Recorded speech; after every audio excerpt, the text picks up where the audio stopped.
Nick. Aw, Representative Walters blocked me. LOL. Ian. What? Why? Just because you called him a fascist? Nick. I beg your pardon, I did not call him a fascist. Ian. So I hallucinated that entire exchange. Nick. No, but I called him a fascist dickweasel who jerks off thinking about the Spanish Inquisition. Ian. Oh, right. Well, damn, I can't imagine why he'd block you. Nick. It was the dickweasel thing, wasn't it? That was a step too far. Ian. Absolutely. Nick. Sigh. Ian.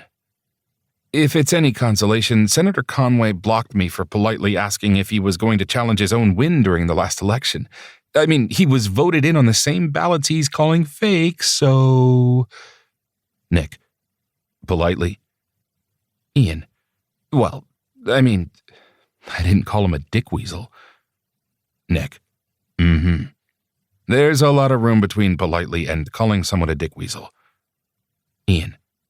I fail to see how that's relevant. Nick. Yeah. LOL. Ian. LOL. Okay, I have to run, heading to a hockey game. Talk to you later tonight? Nick. Absolutely. Have fun tonight. Go Yellow Jackets. Ian.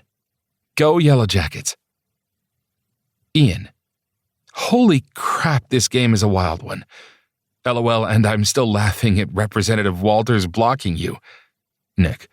I'm still laughing about you claiming your post to Senator Conway was polite. Ian. You can't prove it wasn't. Nick. Ugh.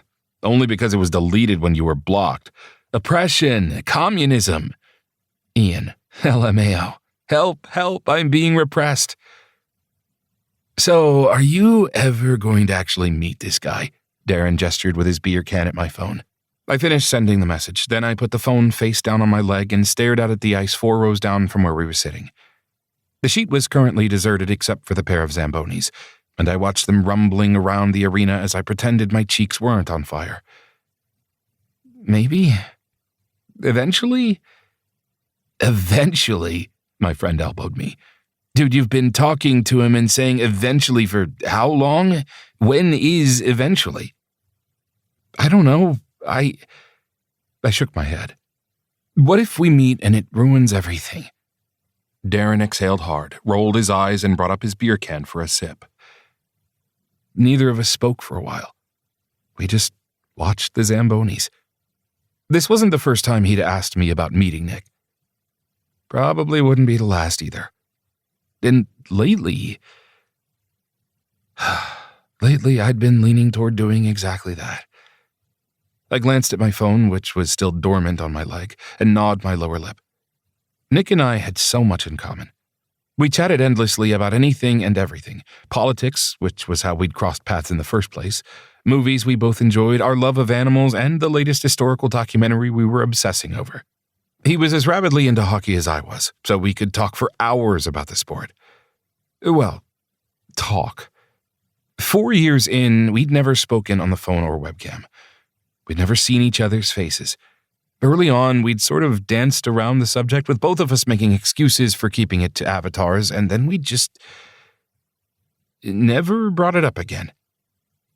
I was painfully curious what he looked like, what he sounded like. The more we connected, the more he took up space in my mind, and the more I craved a look at him. But there was a reason I had that account, and there was a reason I kept it separate from my real name, my real face, and my real life. If I met him, I'd be breaking the barrier between those two worlds, and that terrified me. Squirming in my seat, I looked at Darren. Okay, so, hypothetically, what if I do meet Nick? What if things go to shit? Darren pursed his lips. You don't want to lose your friend. Exactly, but also, I mean, there's a reason I use an anonymous burner account, you know? What if things go to shit between us and he tells the school district about my account or something? Oh, yeah. Darren blew out a breath, deflating a little. That would suck.